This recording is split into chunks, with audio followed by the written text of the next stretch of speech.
दरगाह के बाहर भड़काऊ भाषण देने वाले गौहर चिश्ती के पुश्तैनी और निजी मकानों की आज तलाशी ली गई। भारी पुलिस बल के साथ गौहर चिश्ती को मौके पर लाया गया। गौहर के एक कमरे से कुछ दस्तावेज और सामान जब्त हुए। पुलिस ने फिलहाल कोई खुलासा नहीं किया है। पुलिस गौहर चिश्ती के साथ पन्नीग्राम चौक स्थित पुश्तैनी मकान और सौदागर मोहल्ला स्थित उनके निजी आवास पहुंची। सौदागर मोहल्ला में गौहर के पास एक कमरा है, बाकी पूरी बिल्डिंग किराए पर है। ऐसे में उस कमरे में रखे दस्तावेज और अन्य सामान खंगाले, कुछ जब्त भी किए। साथ ही पन्नीग्राम स्थित पुश्तैनी मकान पर भी पुलिस पहुंची, तलाशी ली। गौहर 22 तारीख तक पुलिस रिमांड पर है।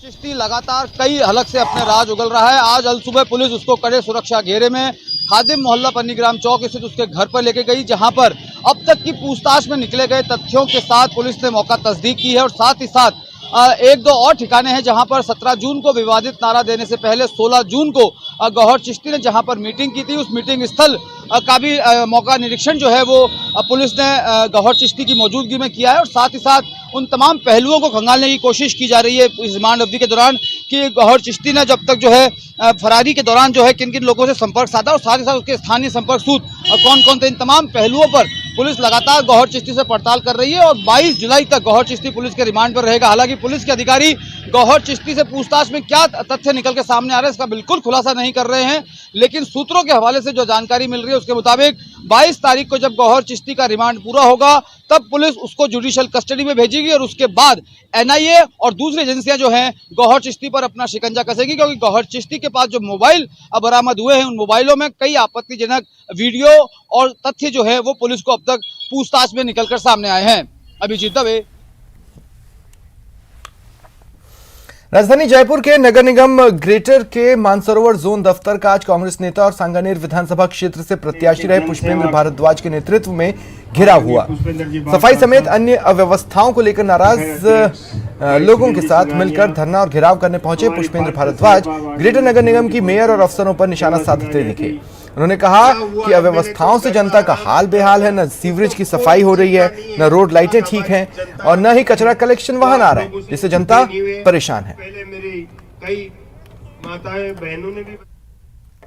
जयपुर के ग्रेटर नगर निगम को इन दिनों नरक निगम कहा जाने लगा है। जगह जगह से शिकायतें आ रही है, कचरा नहीं उठ रहा है। परेशान लोगों की समस्या को लेकर के जो कांग्रेस लीडर हैं जयपुर के पुष्पेंद्र भारद्वाज वो यहां पर पहुंचे हुए हैं, लगातार वो धरना दे रहे हैं। पुष्पेंद्र जी, क्या दिक्कत आ रही है ग्रेटर नगर निगम में, क्यों व्यवस्थाएं पटरी पर नहीं आ पा रही है? देखिए, सांगानेर विधानसभा के जो दोनों जोन हैं उनमें अव्यवस्थाओं का आलम ऐसा है कि हमारी इन माताओं बहनों को सड़कों पे उतरना पड़ा। कल सांगानेर जोन में भी सैकड़ों हजारों की तादाद में महिलाएं, युवा, बड़े बुजुर्ग इकट्ठे हुए थे। आज भी सुबह 10 बजे से यहाँ धरने पे भारी तादाद में लोग बैठे हुए हैं, अभी तक बैठे हुए हैं। जब से पिछले 1.5 साल पहले ग्रेटर निगम के अंदर भाजपा का बोर्ड बना है, लगातार अव्यवस्थाएँ बढ़ती जा रही है। यहाँ आम जनता इतनी त्रस्त है, 15-15 दिन तक, कहीं महीने भर तक कचरा नहीं उठता, नालियाँ साफ नहीं होती, सीवर लाइन जाम हो गई तो सीवर लाइन नहीं खुलती है, लाइटें अगर कहीं ख़राब हो रखी है तो लाइटें नहीं जला पाते हैं ये लोग, उनको सही टाइम पर सुधार नहीं पाते हैं। तो इन हालातों को लेकर के यहाँ के पार्कों की बदहाल हालत है। पार्कों के अंदर जो बॉक्स हैं, पहले भी एक बच्चा यहाँ पे करंट से लग करके ख़त्म हुआ था, बक्से से खुले हुए हैं। तो इन अव्यवस्थाओं के लिए आज हम नगर निगम को चेताने आए, प्रशासन को चेताने आए और महापौर महोदया को चेताने आए कि आपने यहाँ भारी भरकम लवाजमे के साथ में सुख सुविधाओं का लाभ आप उठा रही है। आपने दुनिया भर के चेयरमैन बना दिए, लेकिन वो चेयरमैन घर बैठ करके सिर्फ पैसा बनाने का काम कर रहे हैं, उगाई का काम कर रहे हैं। यहाँ ठेके प्रथा पर लोगों का आज तो विधानसभा पे इकट्ठी हुई है, कल को हजारों की तादाद में मुख्यालय को भी घेरने का काम करेंगे। काफी दिन हो गए, 15-20 दिन हो गए बल्कि, और जब से ये वोट होने के बाद में तो गलियां साफ ही नहीं हुई है। आपके इलाके में कब हुई थी लास्ट टाइम? हमारी गली में तो बिल्कुल ही, हमारे एरिया में तो होती नहीं है। साल हो जाता है, 2 साल हो जाते हैं। सिविल लाइनें भरी हुई है, ना तो कचरों की गाड़ी आती है, रोडों पे कूड़ा इकट्ठा हो रहा है, बहुत ज्यादा दिक्कत है। पार्कों में तो यूं ही गंदगी है बहुत ज्यादा। लवली वधवा, न्यूज़ 18 जयपुर। भीलवाड़ा में स्कूली बच्चों ने आज प्रदर्शन किया। दरअसल स्कूल की जर्जर कमरों को लेकर ये छात्र आंदोलित हैं। छात्रों ने मुख्य द्वार बंद कर प्रदर्शन किया। छात्र और उनके पेरेंट्स ने सड़क पर जाम भी लगाया। दरअसल बारिश में स्कूल के कमरों से पानी टपकता है। मौके पर पहुंचे शिक्षा विभाग के आलाधिकारी और उनसे बातचीत की।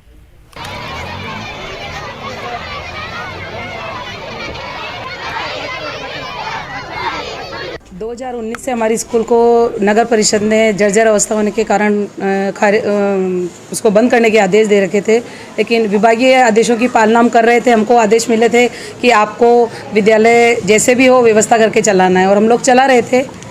उसके अंदर 5-6 दिन पहले पानी के कारण, दरारों के कारण जब सब पानी गिरने लगे तो वहाँ बच्ची की बैठने की समस्या थी। तो डीओ साहब ने वहाँ से ऑर्डर निकाला कि आप इस स्कूल को वार्ड नंबर 22 के अंदर शिफ्ट करो। तो वहाँ ऑर्डर निकालने के बाद यहाँ की स्थिति भी बहुत ख़राब थी। तो यहाँ बच्चे और पेरेंट्स ने कहा कि यहाँ नहीं तो लेटरिन बाथरूम के गेट हैं, यहाँ 2 कमरे हैं, बैठने की समस्या नहीं, मतलब समस्या है, तो यहाँ कहाँ पढ़ेंगे। यहाँ हमारे शौचालय की व्यवस्था भी नहीं है, और पानी की टंकी है उसमें भी पानी ख़राब है, और पानी भी स्वच्छ नहीं है। और ये जो भी हमारे को उसमें बिठा रखा है, तो बारिश आए तो हम इसमें कैसे बैठे, और जो भी दीवारें हैं वो सारी ख़राब हो रही। पूर्व में बरसात के कारण विद्यालयों में जो पुराने भवन हैं उसमें छत से पानी टपकना, इस क्रम में यहाँ पर जो घटनाक्रम हुआ है उसमें सभी पार्षद महोदय, स्थानीय और शिक्षा विभाग के अधिकारी बैठ करके हमने जो निर्णय लिया है, राजकीय बालिका उच्च माध्यमिक विद्यालय है, वह विद्यालय 2 पारियों में संचालित होगा। उसका आदेश 2 घंटे के अंदर कर दिया जाएगा। भिलवाड़ा के पूर्व क्षेत्र में बालिका विद्यालय की जर्जर व्यवस्था को देखते हुए वहां बारिश के दौरान जो छतों से पानी टपक रहा है और जो छतें क्षतिग्रस्त हो रही है और जो गिर रही है, उसको देखते हुए छात्रों में भारी आक्रोश था। उन छात्रों को आज वार्ड नंबर 22 नामक विद्यालय में शिफ्ट कर दिया गया। उन छात्राओं को यहाँ पे शिफ्ट कर दिया है। पर आप देख सकते हैं यहाँ पे भी हालात जस के तस है। ये वहाँ का ग्राउंड है जहाँ पे पानी भरा हुआ है, कचरा है। मैं मेरे सहयोगी से कहूँगा कि बाथरूम की तरफ आपको दिखाया, जो छात्राओं के लिए उपयोग में लाए गए बाथरूम है, उन पर ना तो गेट लगा हुआ है और ना कोई व्यवस्था है। पूरी तरह क्षतिग्रस्त बाथरूम यहाँ पे है। मैं मेरे कैमरा सहयोगी से कहना चाहूँगा कि वो इस तरफ भी दिखाएं जहाँ पे खुले में छात्राओं को बैठाया गया है। जी हाँ, यहाँ पे भी कोई कमरों की व्यवस्था नहीं है, खुलों में छात्राओं को बैठाया गया है। बारिश अगर आती है तो इस प्रकार यहाँ पे भी पानी छात्राओं के ऊपर गिरेगा, और यहाँ पे भी हालात वैसे ही हैं जैसे बालिका विद्यालय में थे। सुबह जब ये हालात सामने आए तो छात्राओं में आक्रोश दिखा, उनके अभिभावकों में आक्रोश दिखा, और आक्रोश में उन्होंने सड़क जाम कर दी। इस सड़क जाम को देखते हुए शिक्षा विभाग के आला अधिकारी मौके पे पहुंचे, बातचीत की। शिक्षा अधिकारी मौके पे आए, उन्होंने बातचीत भी की। अब ये तो देखना होगा कि शिक्षा विभाग क्या एक्शन लेता है और किस एक्शन मोड में आके इन समस्याओं से इन छात्राओं को और उनके अभिभावकों को निजात दिलाता है। सहयोगी अंकुश सनाटे के साथ राहुल कौशिक, न्यूज़ 18 भिलवाड़ा। बढ़ेंगे आगे। जोधपुर से बड़ी खबर है, यहां एक स्कूल बस गड्ढे में धंस गई। इस बस को क्रेन की सहायता से बाहर निकाला गया। दरअसल गड्ढे में पानी भरा था और इस कारण उसकी गहराई का पता नहीं चल पाया। देखिए तस्वीरें आपके टीवी स्क्रीन पर हैं। गड्ढे में धंसी हुई बस को आप इन तस्वीरों में देख पा रहे हैं, और जिस तरह की इसकी स्थिति थी, ऐसे में क्रेन बुलवाई गई और क्रेन की मदद से इसे गड्ढे से बाहर निकाला जा सका। पानी भरा था, समझ ही नहीं आया कि आखिर ये गड्ढा कितना गहरा है। माता का थान थाना क्षेत्र में यह घटनाक्रम आया है। निजी स्कूल की ये बस जो गड्ढे में धंसी।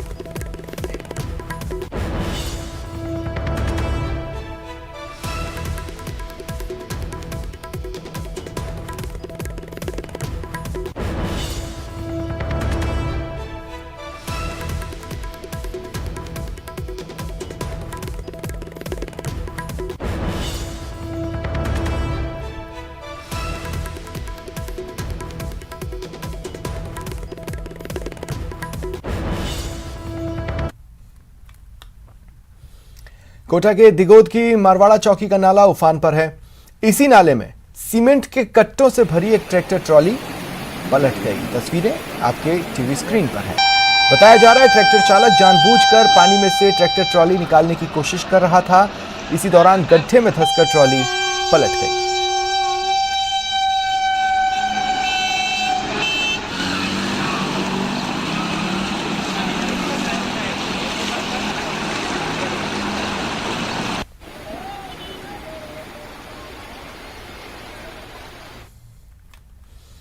खबर टोंक से, जहां बारिश के बाद प्रशासन की लापरवाही सामने आई है। पहले 2 तस्वीरें देखिए। तस्वीरें उनियारा उपखंड की प्राइमरी स्कूल हुकुमपुरा की है।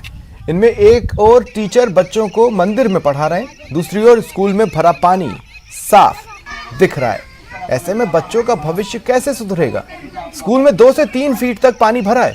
स्कूल में पानी निकल नहीं सकता क्योंकि क्योंकि प्रभावशाली लोगों ने जल निकासी रास्ते को रोका हुआ है। प्रशासन से शिकायत के बाद भी कोई समाधान नहीं हुआ। अब प्रशासन पर किसका दबाव है जो इंतजाम नहीं कर रहा, यही सवाल हर कोई पूछ रहा है। बच्चे भगवान की शरण में पढ़ाई कर रहे हैं।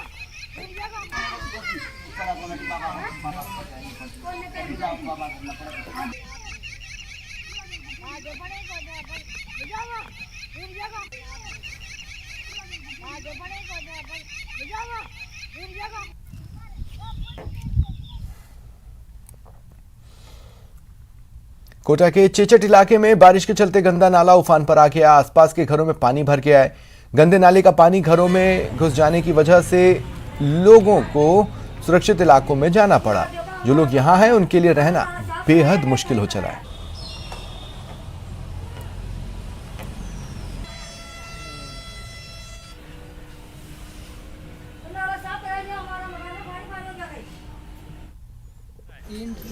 तीन दिन हो गया पानी, पहले पानी निकल रहा था, अब पूरा जाम हो गया। तो कोई यहाँ सरकार का कोई वाशिंदा है पूछा है? एक प्रशासन भी यहाँ नहीं आया, तहसीलदार जी आया ना, एडीएम साहब आया, कोई भी नहीं आया, कोई भी नहीं सुन रहा। थानेदार साहब के पास गया, थानेदार बोलता है कि ये काम पंचायत का है, तो पंचायत के घर नहीं जाता हूँ, पंचायत में जाता हूँ तो सरपंच को बोल देता हूँ तो वो कुछ भी नहीं करती है। और नहीं देख रहे आकर न्यू भी नहीं कह रहा, कहीं हो रहा था हाल चाल का। फिर आप खाना कैसे बना रहे होंगे? अब देखो किसी तरीकों बनाओ में बार बना दिया बाड़ा में। ये पानी कहाँ का आ रहा है? ये नाला का पानी। झुंझुनू के सुल्ताना कस्बे में कल शाम से रुक रुक कर जो बारिश हुई वो आज सुबह और तेज हो गई। इससे जनजीवन प्रभावित हुआ, काफी नुकसान भी हुआ। बरसात की वजह से वार्ड नंबर 8 में एक मकान धराशायी हो गया। बस स्टैंड की दुकानों पर भी पानी भर गया।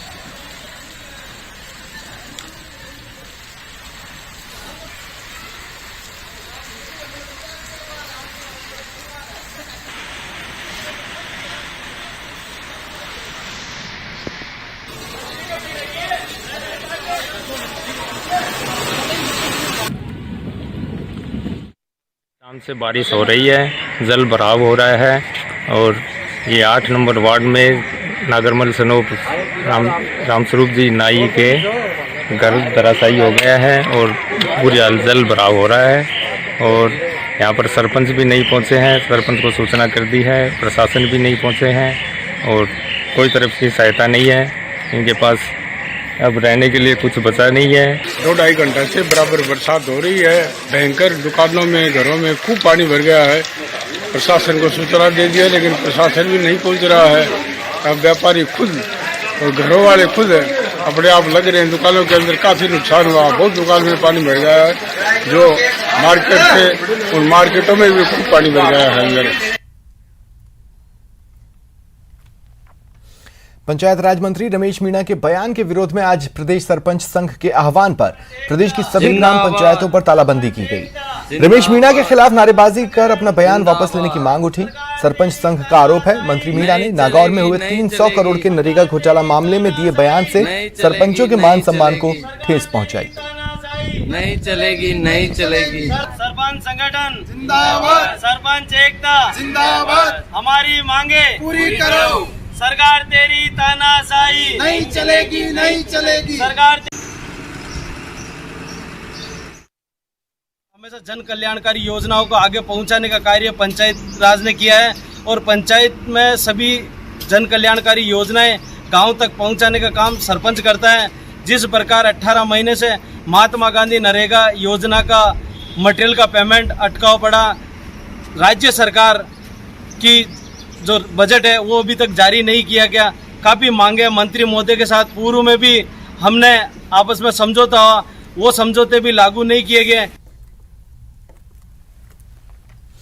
सरहदी बाड़मेर जिला मुख्यालय पर 23 और 24 जुलाई को 31 परीक्षा केंद्र पर राजस्थान अध्यापक पात्रता परीक्षा होगी।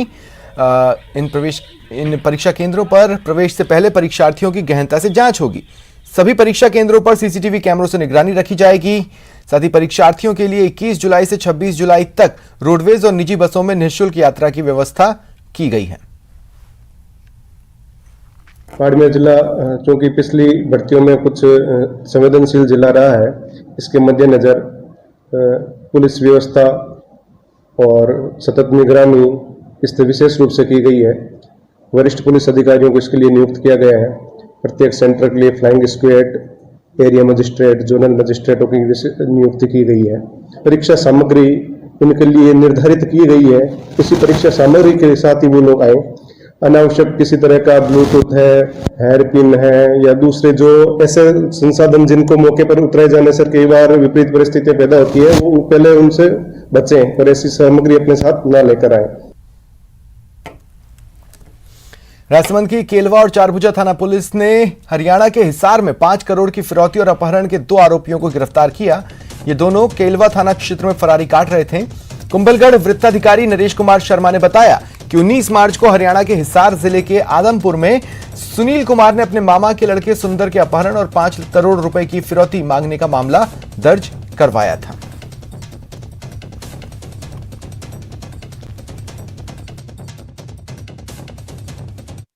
राजसमंद के द्वारा अपराधियों को धरपकड़ के लिए एक विशेष अभियान चलाया जा रहा है।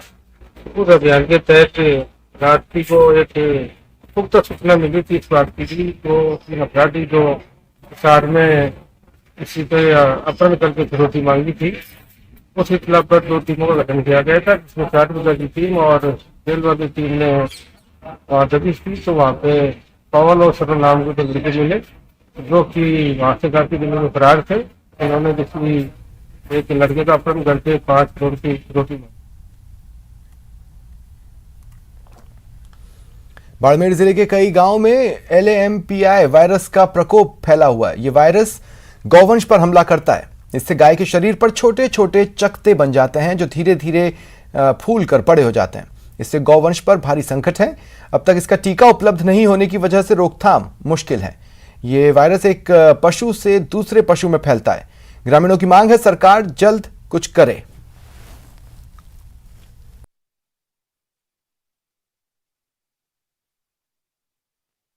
गायों में इस प्रकार की एक बीमारी आ गई है जो शरीर के अंदर 1-2 गांठ निकलती है और फिर धीरे धीरे करके पूरा शरीर वो गांठों में भर जाता है और 10, 15, 20 दिन होने के बाद में वो गांठ जब पानी बन के फूट जाती है तो फिर वो गाय को मरना पड़ता है। तो इस प्रकार का अभी अति शीघ्र से गायों में ये रोग बढ़ रहा है।